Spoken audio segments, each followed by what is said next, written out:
Vamos ler o nosso tema, o nosso versículo tema da nossa campanha. Busquem, pois, em primeiro lugar o reino de Deus e a sua justiça, e todas estas coisas serão acrescentadas a vocês.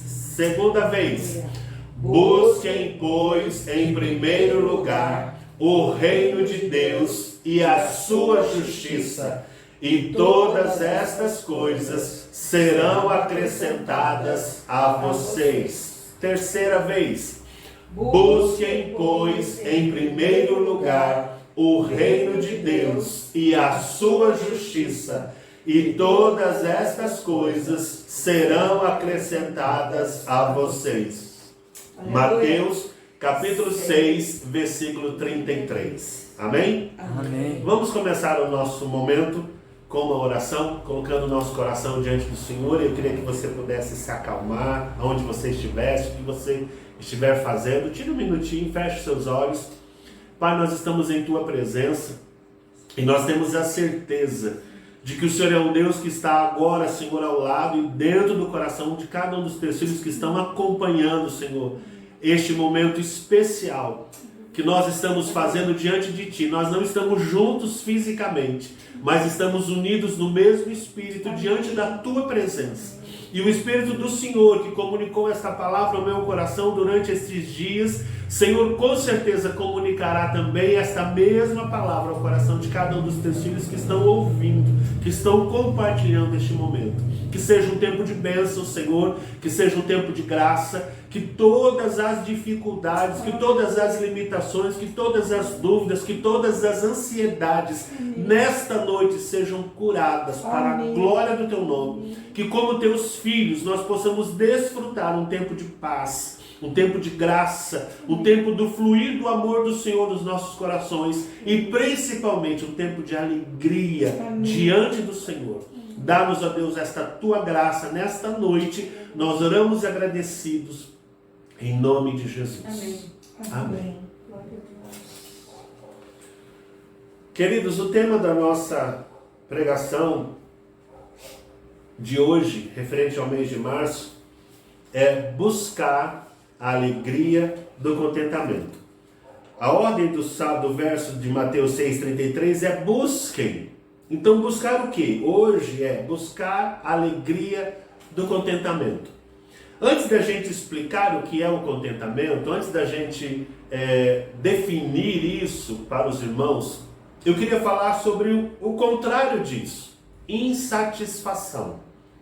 Talvez você já tenha vivido, ou talvez esteja vivendo, ou já passou, ou já fez alguma coisa nesse contexto, já se sentiu assim insatisfeito. E a insatisfação hoje, ela é uma realidade muito presente no coração de todas as pessoas, ou pelo menos da grande maioria.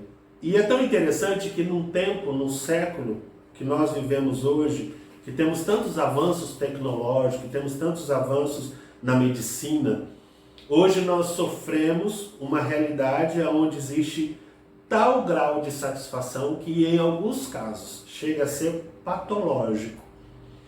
E eu queria compartilhar com vocês isso justamente porque, para a gente compreender melhor, né, o que nós vamos aprender na Bíblia, a gente precisa primeiro entender do que nós estamos falando. A insatisfação, ela é um estado emocional. E ela acontece, muitas vezes, no coração de muitas pessoas, em circunstâncias das mais variadas.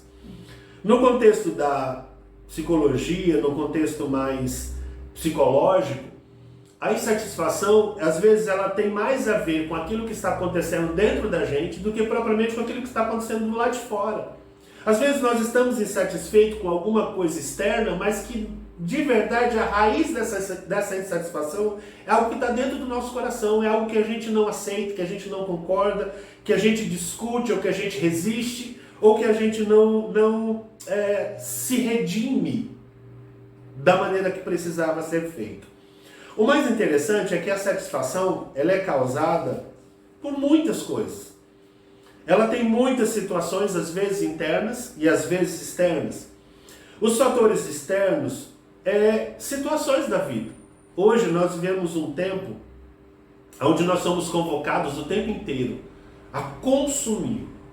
Todas as propagandas que nós ouvimos ao nosso redor, ela nos manda consumir, ter mais, conquistar mais, comprar aquele último modelo daquele instrumento, o último modelo daquele aparelho de som, o último modelo daquele iPhone, aquele último modelo do carro, aquela última modelo de casa. São tantas as coisas que são oferecidas para nós, e quando nós olhamos tudo isso, e às vezes não temos condições para acompanhar esse consumismo, a gente entra em crise.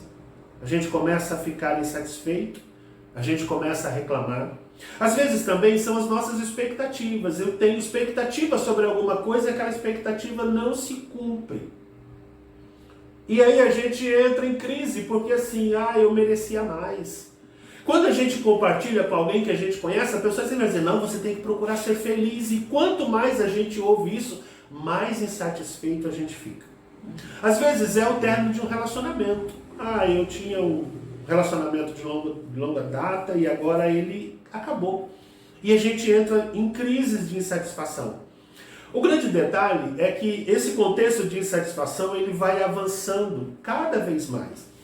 E chega num ponto que às vezes ele pode se tornar uma patologia, alguma coisa que precisa ser acompanhado por uma realidade médica, que precisa ser acompanhado por remédio, que precisa ser acompanhado mais de perto por uma pessoa mais de conhecimento, de mais entendimento sobre essa situação. As nossas insatisfações, às vezes, nos impedem de enxergar e de ver tudo aquilo que nós temos, tudo aquilo que nós possuímos. Às vezes nós estamos vivendo essa insatisfação porque a gente se compara aos outros. E nesse sentido de se comparar, a gente sempre acha que a grama do vizinho é mais verde do que a nossa. Ele ganha mais do que eu, ele tem mais coisas do que eu, e a gente dificilmente, pelo fato de não conviver com ele, vai ter uma visão correta do que é a vida dele. E nessa dificuldade, a gente sempre acha que ele ganha mais, que ele leva mais, que ele tem coisas melhores. É interessante que a Bíblia, em todos esses contextos, a Bíblia traz palavras a essas situações. Às vezes, as nossas insatisfações estão relacionadas com os nossos relacionamentos. Há pessoas hoje que estão tão insatisfeitas com os seus relacionamentos pessoais, de amizade ou mesmo de relacionamentos amorosos, que elas hoje estão optando por casar-se com bonecos, com animais, com coisas. E isso se tornou realmente algo tão real nos nossos dias que essas coisas hoje são colocadas na internet, hoje elas são anunciadas como se fossem grandes coisas. E por que a gente está falando isso? Porque é normal a gente ter algumas insatisfações, não é difícil, não está fora do programa, não está fora da realidade. Eventualmente, a insatisfação nos ajuda a criar coragem para tomar atitudes que vão mudar a nossa vida, que vão mudar os nossos rumos, que vão mudar o nosso caminho. Mas o grande detalhe é que quando nós falamos isso em termos cristãos, a Bíblia tem outra maneira de nos mostrar isso. A Bíblia tem outra forma de nos trazer entendimento sobre isso. E eu queria ler com vocês o texto que nós separamos hoje para compartilhar com vocês. Está em Filipenses, capítulo de número 4. E a gente vai ler dos versos 10 até os versos de número 18. E a gente vai observar como Deus enxerga isso e qual seria a proposta para nós como cristãos quando a ordem é buscar. O que Deus quer que nós estejamos buscando? É isso que eu quero que você tenha em mente. O que Deus quer que nós busquemos e o que Deus quer que nós aprendamos com esse contexto de contentamento. Vamos ler. Ora, muito me regozijei no Senhor por finalmente reviver a vossa lembrança de mim, pois já vos tinhais lembrado, mas não tinhais tido oportunidade. Não digo isto como por necessidade, porque já aprendi a contentar-me com o que tenho. sei estar abatido e sei também ter abundância. Em toda maneira e em todas as coisas estou instruído, tanto a ter fartura como a ter fome, tanto a ter abundância como a padecer necessidade. Posso todas as coisas naquele que me fortalece. Todavia fizestes bem em tomar parte na minha aflição. E bem sabeis também vós, ó Filipenses, que no princípio do Evangelho, quando parti da Macedônia, nenhuma igreja comunicou comigo com respeito a dar e receber, senão vós somente. Porque também uma e outra vez me mandastes o necessário a Tessalônica. Não que procure dádivas, mas procuro fruto que abunde para a vossa conta. Mas bastante tenho recebido, e tenho abundância. Cheio estou, depois que recebi de Epafrodito o que da vossa parte me foi enviada, como cheiro de suavidade e sacrifício agradável e aprazível a Deus. Eu só vou ler o verso 19 para completar. O meu Deus, segundo as suas riquezas, suprirá todas as vossas necessidades em glória, por Cristo Jesus. Amém. Amém? Eu creio. Como eu estava dizendo para vocês, insatisfação é parte da nossa realidade. Às vezes nós trabalhamos e aquela pessoa que está ao nosso lado, que não faz nada, às vezes ele perde o dia inteiro, ele voa o dia inteiro, às vezes recebe mais atenção do que nós. E nem são poucas as vezes que nós nos sentimos prejudicados, amargurados, desestimulados a oferecer o nosso melhor. Mas quando a gente lê Paulo, principalmente no texto de Filipenses, a gente fica muito incomodado, por outro lado, positivamente. E por que a gente fica? Porque Paulo começa a falar sobre uma situação muito interessante. E o contexto dessa carta de Filipenses, Paulo estava preso. E a prisão de Paulo não era uma prisão como a nossa, que tem uma marmita que é entregue lá todos os dias, no café da manhã, no almoço, no café da tarde e a janta. Ela era uma realidade escura, fria, muitas vezes mórbida, sem luz, sem aquecimento, sem condições nenhuma de higiene. Não havia a possibilidade de Paulo se dizer, dentro desse contexto, feliz. E como se isso tudo não bastasse, ele faz um capítulo inteiro, que é o capítulo 4, para falar sobre contentamento. E aí eu queria definir com vocês aquilo que eu consegui achar. Contentamento, ele fala de alegria, ele fala de satisfação, ele fala de gosto, ele fala de júbilo, estar contente. E quando das coisas que eu procurei, que eu verifiquei para entender, contentamento é um estado de satisfação e paz interior, que vem da confiança em Deus e na aceitação da sua vontade para a vida. É a habilidade de encontrar alegria e gratidão nas circunstâncias presentes, mesmo que não sejam situações ideais. Você já pensou nisso?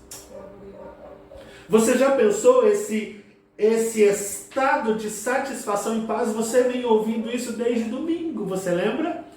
Quando Jesus diz, recebam a minha paz eu vos dou. Foi isso que o pastor começou falando. O mais interessante é que a pastora ontem falou sobre amor. E o amor incondicional, e a nossa maior fonte de amor é o Senhor. E muitas vezes o contentamento da nossa forma de ver, ela está ligada às coisas boas que nos acontecem. E isso não é verdade. A Bíblia está aqui nos mostrando, através da vida de Paulo, que era um ser humano igual a mim e a você, que essas atitudes podem ser aprendidas. Aleluia. Irmãos, eu quero estimular você a aprender. Eu quero estimular você a ver isso com outros olhos. E eu quero estimular você a buscar do Senhor esse desejo, essa situação. Eu, em alguns momentos, encontrei como um dom maravilhoso de Deus, chamado contentamento. É isso que eu quero que você aprenda nesta noite. Senhor, eu quero viver uma vida de contentamento. Eu quero que você viva e experimente isso. E como é que a gente vai perceber isso? Vamos chegar mais perto do texto. Paulo está dizendo que ele se regozija, ele está escrevendo essa carta, falando dos irmãos de Tessalonicenses. Ele está escrevendo essa carta falando sobre aquilo que eles haviam recebido, ele estava dando uma satisfação aos irmãos. E nesse capítulo 4, que já é quase o final do texto da carta, ele começa dizendo assim, que ele estava alegre, demonstrava alegria no Senhor, por finalmente reviver a vossa lembrança de mim. Ele não estava recebendo uma visita onde ele estava vendo os irmãos, ele estava recebendo no coração dele uma lembrança daquilo que os irmãos de Tessalônica fizeram por ele. O mais interessante é que ele está dizendo que ele não está falando isso porque ele está sendo necessitado. A carta é uma forma que ele está usando para agradecer. E por que ele está dizendo isso? Porque o verso 11 diz assim, não digo isto como por necessidade, porque já aprendi a contentar-me com o que tenho. Contentar-me com o que tenho. Um detalhe, ele diz aqui no verso 11, já aprendi. Amém. Irmãos, você já imaginou isso? Alguns dias atrás eu estava conversando com o pastor Cláudio falou assim, Paulo parece que vivia uma realidade acima da média. E de verdade é isso mesmo, Paulo tem uma característica extraordinária como apóstolo, como chamado do Senhor, como servo do Senhor, mas Paulo tem uma atitude que nós precisamos aprender no século 21. Paulo tinha uma atitude de entrega, de submissão tão real a Deus, que ele conseguia experimentar coisas que para nós parecem muito distantes. E quando ele diz, eu já aprendi, é porque as coisas não foram simples. E aí eu preciso ler com vocês um texto de 2 de Coríntios, capítulo de número 11, a partir do verso de número 23. A carta de 2 aos Coríntios, a carta de Coríntios, mais precisamente a carta de 2 aos Coríntios, é um relatório do trabalho missionário que Paulo desenvolveu ao longo da sua vida. E quando ele escreve essa carta à igreja de Corinto, ele faz algumas observações, ele faz algumas manifestações, ele fala sobre o amor dele pela igreja e pelos crentes que ele havia ganhado ao longo do seu trabalho, mas principalmente ele dá uma ideia daquilo que acontecia com ele, ou que aconteceu com ele. Olha só que interessante, verso de número 23. São ministros de Cristo, falo como fora de mim, eu ainda mais. Em trabalhos, muito mais. Em açoites, mais do que eles. Em prisões, muito mais. Em perigo de morte, muitas vezes. Recebi dos judeus 5 quarentenas de açoites, menos um. Você sabe o que são 5 quarentenas de açoites? São 200 açoites, menos um de cada um. Então são 5, são 200, menos 5, são 195 açoites dos judeus. 3 vezes, verso 25, fui açoitado com varas. Essas varas que ele está falando aqui, são varas semelhantes a bambu, que quando se bate, ela deixa vergão, ela levanta um calombo praticamente imediatamente. Uma vez fui apedrejado, 3 vezes sofri naufrágio, uma noite e um dia passei no abismo. Verso de número 26, em viagens muitas vezes, em perigos de rios, em perigos de salteadores, em perigos da minha nação, em perigos dos gentios, em perigos na cidade, em perigos no deserto, em perigos no mar, em perigos entre os falsos irmãos, em trabalhos e fadigas, em vigília, muitas vezes, em fome e sede, em jejum, muitas vezes, em frio e nudez. Além das coisas exteriores, me oprime cada dia o cuidado de todas as igrejas. Oh, glória. Paulo era um missionário, mas ele também era um pastor extraordinário.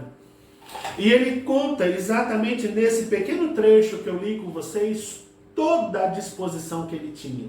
E se você realmente pudesse hoje ver Paulo e sentar-se com ele e perguntar: Paulo, você faria alguma coisa diferente? Talvez ele dissesse para você: de jeito nenhum. Porque quando chega no capítulo 13, ele vai dizer que ele se gastou. E ele também faria isso de novo. Ele se gastou e se deixaria gastar por causa do ministério do Senhor. Amém. Eu quero hoje convocar a você, meu irmão, assim como Deus está convocando a mim, a nós tomarmos uma atitude em buscar o Senhor, para nós sermos cristãos de um coração alegre e de um coração satisfeito. E por que eu estou dizendo isso para você? Porque a satisfação que a palavra está nos chamando a viver não é uma satisfação por aquilo que eu tenho. Ah, eu não tenho casa, pastor, eu não tenho emprego que eu ganhe bem, eu não tenho um salário bom, eu não tenho. Eu sei que você pode me dizer muitas coisas que você não tem. Mas deixa eu dizer algo para você hoje à noite. Quando Paulo está falando sobre isso, ele não fala daquilo que ele tem. Eu não sei quantos de nós aguentaria 3 naufrágios. E talvez você nem saiba como funciona o naufrágio. Mas quando você está no navio e o navio afunda, ou quando o navio se perde, ou quando ele vai a pique, você fica dentro da água sem saber se vai aparecer alguém para te salvar ou não. E naquela época não tinha GPS, não tinha polícia costeira, não tinha nada dessas coisas. Ainda assim, para Paulo era simples confiar no Senhor. Você lembra que quando a Bíblia fala sobre Paulo, lá no livro de Atos, no capítulo 9, que o Senhor Jesus o chama, ele estava indo para maltratar os crentes. Mas aí a Bíblia diz que Jesus se manifesta para ele como se fosse uma luz muito forte, e ele ouve um barulho. Só que enquanto as pessoas acham que é um barulho para Paulo, aquilo era o Senhor falando com ele. E o Senhor o chama para que ele se torne ministro do Evangelho. Ele muitas vezes se disse que ele era como que alguém que começou por último. Ele era o último, ele era o menor dos apóstolos, ele era alguém que não tinha tanta importância quanto os outros. Mas o trabalho que Paulo desenvolveu foi tão extraordinário que ninguém pode negar isso. Hoje você tem a possibilidade de estar dentro de uma igreja, porque o trabalho de Paulo chegou até nós. Amém. Nós temos uma realidade bíblica que nós podemos ler, como nós estamos lendo a carta que ele escreveu para essas igrejas, que está chegando nas nossas mãos e que nós podemos ler testemunhando da fé daquele homem. E eu quero chamar você, meu querido. O ano de 2025 é um ano que vai nos oferecer desafios.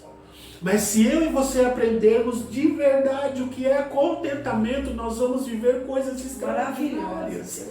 Eu tenho certeza que a sua vida que hoje você olha e diz: pastor, eu não tenho, você vai enxergar que você tem sim, porque a cada dia que você se levanta e Deus te toma pela mão, e Deus te dá um dia novo, e Deus te dá um recurso novo, e Deus te dá coragem e ânimo para você fazer o que você precisa fazer. Isso é extraordinário. Se quando chega no fim do mês para pagar aquela conta que você achava que você não tinha dinheiro, mas chega um dinheiro que você não sabe como, e você consegue pagar uma conta e o seu nome não está sujo, isso é um suporte que Deus traz a você, e isso é extraordinário. Amém. É exatamente o que estava acontecendo com Paulo. Paulo estava agradecendo aos irmãos porque eles sustentavam, mesmo que nenhuma igreja naquela ocasião tivesse se disposto, se comprometido com o trabalho missionário dele. Então aquilo que nós recebemos sempre é muito, ainda que aos nossos olhos pareça pouco. Mas Deus não precisa de muito para fazer muito. Deus só precisa da oportunidade, e da minha e da sua fé. Então, contentamento é um coração alegre, mas é um coração alegre situado em Deus. Olha só que interessante o verso de número 13. Ele diz assim: posso todas as coisas naquele que me fortalece. Amém. A gente às vezes usa esse texto como se fosse uma palavra de vitória. A gente fala: poxa, eu posso todas as coisas, mas o contexto não é esse. Eu posso todas as coisas é realizar mesmo que eu não tenha os recursos que eu preciso disso. Porque no Senhor eu tenho condições de fazer. E o Senhor vai nos conduzir para fazer muito mais do que aquilo que nós pensamos que conseguimos fazer. Amém. Agora você imagina se o Paulo, como nós conhecemos aqui, que ele está dizendo, ele recebeu ofertas de igrejas, de uma igreja que ele reconhece nesse contexto como sendo uma igreja que não era abastada, rica, poderosa, e esta oferta chega para ele de forma que ele diz no verso 12, que ele tem fartura e sabe da abundância que ele tem. E ele se sente alegre, porque cada uma dessas coisas supre a necessidade.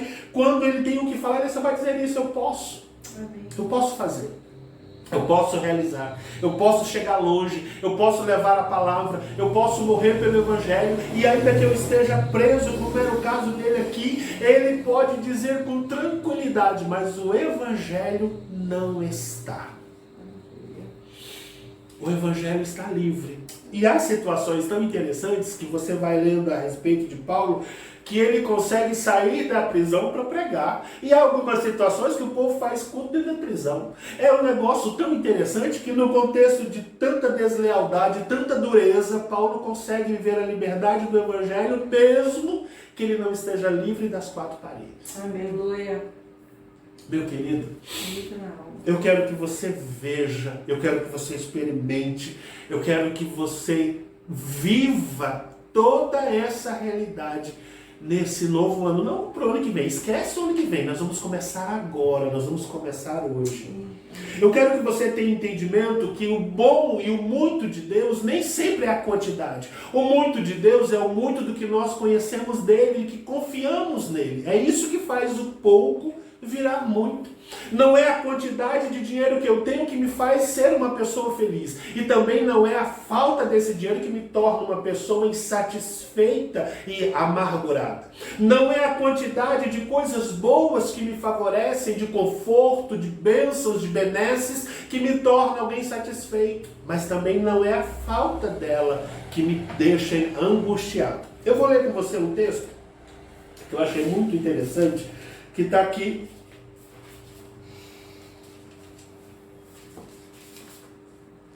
Eclesiastes, capítulo de número 2, versículos 10 e 11.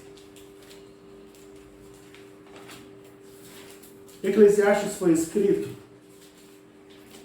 por Salomão. E quando Salomão escreve esse texto, ele já é um homem mais maduro. Ele já é um homem mais vivido. Eclesiastes, capítulo 2, versículos 10 e 11. E ele fala de algumas coisas que para nós hoje parecem tão importantes. Ele fala sobre vida, ele fala sobre riqueza, ele fala sobre conquista, ele fala sobre trabalho. E o verso 10 e 11 diz assim: há alguma coisa do que se possa dizer, vê, isto é novo? Já foi nos séculos passados. Aliás, desculpa, eu estou lendo, é o capítulo 2, versos 10 e 11. E tudo quanto desejaram os meus olhos, não lhe neguei, nem privei o meu coração de alegria alguma. Mas o meu coração se alegrou por todo o meu trabalho, e esta foi a minha porção de todo o meu trabalho. E olhei eu para todas as obras que fizeram as minhas mãos, como também para o trabalho que eu, trabalhando, tinha feito. E eis que tudo era vaidade e aflição de espírito, e que proveito nenhum havia debaixo do sol. Parece mórbido. Mas o que ele está dizendo é que, como homem, como alguém que tinha posses e condições, tudo que ele desejou, ele trouxe, ele experimentou. Ele experimentou da riqueza, ele experimentou das coisas que ele quis fazer, ele experimentou dos livros que ele escreveu, ele foi uma pessoa que alcançou muitas áreas com a sua sabedoria. Mas o mais interessante é que quando ele olha para tudo isso, isso é passageiro. Irmãos, por que eu preciso entender isso? Porque muitas vezes nós olhamos para estas coisas e damos tanto valor para elas, sem nos lembrar de que elas passam. Nós temos ao nosso redor hoje pessoas que estão ricas, abastadas, novos ricos, pessoas que eram antigamente chamadas de emergentes, hoje já não são chamados de emergentes, são chamados de novos ricos. Mas quando você procura alguma coisa para essas pessoas, elas estão drogadas, elas estão embriagadas, elas estão viciadas, elas estão amarguradas. Você já imaginou se elas tivessem lido esse texto e percebido que tudo aquilo que elas colocaram no coração delas era apenas vaidade e aflição de espírito? Você já imaginou isso? Você já imaginou se elas tivessem lido Eclesiastes 5 e o verso de número 10 que diz assim: o amor ao dinheiro nunca se fartará, e quem amar a abundância nunca se fartará de renda. Também isto é vaidade. Você vê as pessoas atrás de dinheiro, você vê a pessoa atrás de recurso, você vê as pessoas atrás de coisas materiais, que são simples passageiros. Elas não permanecem, elas mudam de mãos muito mais rápido do que a gente pode pensar. E o que eu quero propor para você hoje é que Deus é contra o dinheiro, não, por favor. E também Deus não quer que você seja uma pessoa pobre, também não. Deus é um Deus que provê, nós dizemos isso. O nosso Deus é o Deus que provê, é o Deus que sustenta, é o Deus que nos abençoa. Mas eu queria que você entendesse que além disso a Bíblia diz: não ame o dinheiro. Não coloque o seu coração, o seu amor, a sua dedicação, não dedique a sua vida a juntar tesouros na terra. Porque onde estiver o seu tesouro, também estará o seu coração.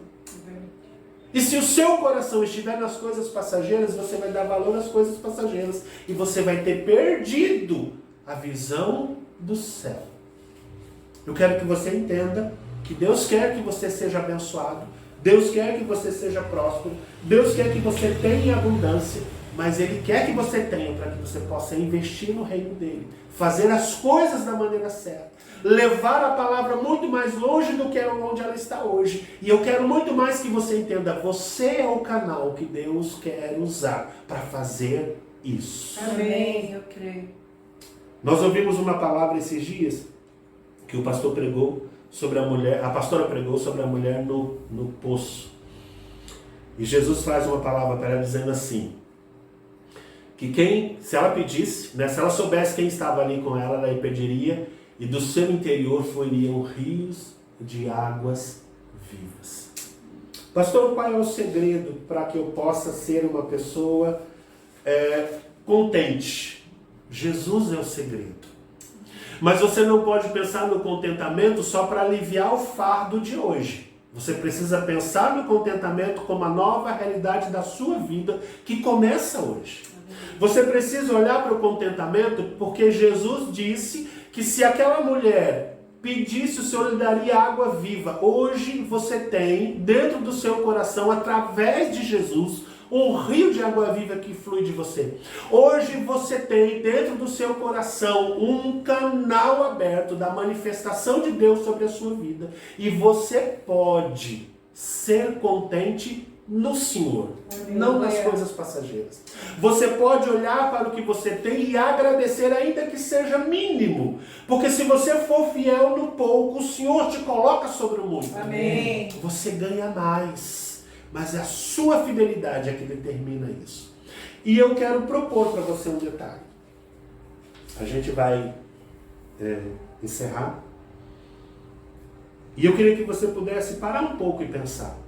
Onde tem sido o seu contentamento? E onde tem estado a sua insatisfação? Se tem muita insatisfação, é hora de você parar, respirar, assentar-se e tomar um posicionamento. Porque se Paulo está nos ensinando que Deus é o meio pelo qual ele recebe benefício e ele consegue entender que em todas as coisas Deus está cuidando dele, eu quero propor isso para você. Essa é a nova realidade de vida que você precisa. Em Jesus você será satisfeito de tudo aquilo que você precisa em toda e qualquer situação. Amém. Mas eu quero que você creia com o seu coração. Amém. Eu quero que você avalie aquilo que você está vivendo hoje. E eu quero que você tome uma decisão e diga: Senhor, eu desejo crer. Eu tomo a decisão de confiar a minha vida no Senhor. E não importa qual seja a questão. Se hoje você está vivendo uma situação de insatisfação no seu casamento, eu tomo a decisão de crer que Deus está conduzindo todas as coisas e eu posso me alegrar no meu casamento. Eu posso me alegrar nos meus filhos. Eu posso me alegrar no meu trabalho. Eu posso me alegrar na minha vida. Principalmente hoje, porque eu quero viver um 2025 muito melhor. Glória a Deus. Aleluia. Amém? Amém. Eu quero que a partir de hoje você consiga fazer isso. E eu quero muito mais que você possa ler esse texto que nós lemos quantas vezes você achar necessário, até que você consiga compreender. Posso todas as coisas naquele que me fortalece. Amém. Amém. Posso vencer estes problemas, posso vencer essas dificuldades e posso começar uma vida nova no Senhor. Amém. Amém? Vamos orar. Eu queria que você pudesse pegar o seu cartão. E esse é o tempo. Se você já fez aquilo que eu te pedi em relação à questão de você se posicionar diante de Deus e dizer: Deus, eu quero crer. Deixa eu dizer uma coisa para você. Muitas vezes a nossa atitude de fé é apenas a decisão. Às vezes a gente não está vendo nada. Às vezes a gente só tem que decidir. É muito semelhante àquela situação de Pedro, quando Jesus chama ele para andar sobre as águas. Não tinha nada que provasse, que comprovasse que Pedro ia flutuar, que ele ia conseguir dar passos. Mas ele deu um passo. Ele disse: eu creio. E levantou do barco e foi em direção a Jesus. Amém. É isso que eu quero que você faça. Eu quero que você pegue o seu cartão e você diga: Deus, eu resolvo crer hoje naquilo que eu estou te pedindo. E eu resolvo crer que eu teria a resposta daquilo que eu estou te clamando. Aquele que não tem cartão, pastor. Aquele que não tiver cartão, você pode procurar com os pastores que nós temos. Vamos estar cultuando o Senhor amanhã na igreja. Isso. E nós temos cartões mais lá. Então, se você quiser distribuir para alguém que você conhece, que está passando uma necessidade, que precisa de oração, entregue, venha na igreja, pegue o cartão, traga talvez essa pessoa para participar com a gente. Olha que bênção maravilhosa. E vai ser muito bom para você. Amém? Vamos orar? Amém. Pai, nós somos gratos a Ti. Em nome de Jesus. Porque a Tua palavra nos assegura que Jesus fez naquela cruz Amém. tudo o que era necessário para que nós vivêssemos uma vida melhor. E dentro desse contexto, Senhor, há um detalhe chamado contentamento. É um dom, é um benefício do Senhor, é um presente do Senhor para as nossas vidas. E eu quero pedir, ó Deus, que nesta hora o Teu Espírito esteja tocando, incomodando cada coração, Senhor, dos Teus filhos que ouviram esta palavra. Porque hoje nós vamos pedir, mas também vamos desde já agradecer.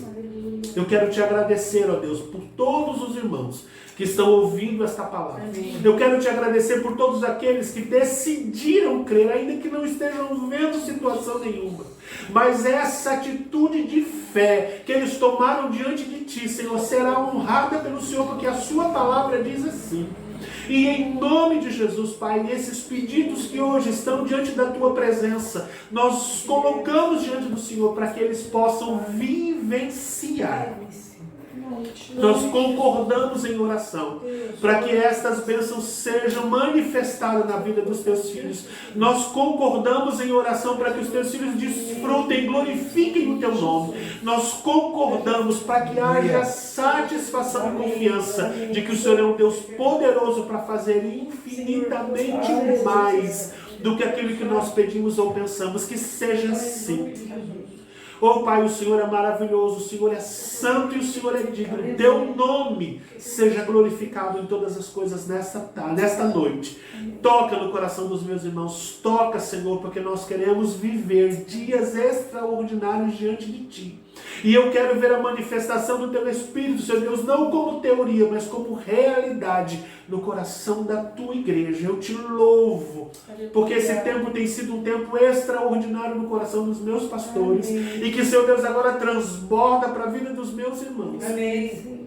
Este teu rio que começou, ó Senhor, a se manifestar, a fluir de forma tão extraordinária no meio da tua igreja, flua e alcance corações, Senhor Deus, e onde, Senhor, este rio chegar, haja vida, haja cura, haja libertação em nome de Jesus. Nós liberamos palavras de cura nesta noite. Senhor, que o teu povo seja curado, que enfermidades sejam arrancadas, extraídas em nome de Jesus. Que os teus filhos recebam propostas de emprego, que os teus filhos recebam propostas de negócios, que os teus filhos recebam palavras de vida, de encorajamento e fortalecimento, e a tua igreja seja uma igreja fortalecida no Senhor, grata, cheia de gratidão, cheia de alegria e cheia de satisfação, como tem que ser. Seja assim, Pai, nesta noite. Eu creio, Senhor Deus, que o Senhor tem muito mais do que aquilo que eu estou pensando, Senhor. Eu tenho certeza que o Senhor tem muito mais do que aquilo que eu estou imaginando. Amém. Que seja assim sobre a vida do teu povo. Em nome de Jesus. Nesta noite, nós oramos agradecidos em nome de Jesus. Amém. Irmãos, nós queremos fazer um convite para você especial. Você pensa que acabou? Não acabou, não. Se você lembrar, você aprendeu sobre paz. O que nós falamos sobre contentamento tem a ver com paz de espírito. Você aprendeu sobre o amor. Amor incondicional. O Senhor é a maior fonte de amor incondicional, que a pastora pregou ontem, e que faz parte dessa bênção, porque o nosso coração sem preocupação fica mais amoroso. Você nem imagina quanto. E hoje nós falamos sobre contentamento. Então venha aprender amanhã. Amanhã tem mais para você. Você pode ir ligando essas peças como se ele fosse um joguinho de Lego, e você vai ver o que Deus tem no final para mostrar para você e para a tua vida, para a tua família, para os teus negócios. Em nome de Jesus, esteja conosco amanhã às 20 horas. Amém. Amém? Leva um amigo, chama o seu vizinho, chama o seu parente e esteja conosco em nome de Jesus. Pastor, fale, por favor, o nome da igreja. O nome da igreja e o endereço. Igreja Cristã Koinonia, Avenida Andrômeda 3160. Estaremos lá reunidos amanhã às 20 horas para servirmos o Senhor, para louvarmos e para aprendermos mais dele. Deus te abençoe em nome de Jesus.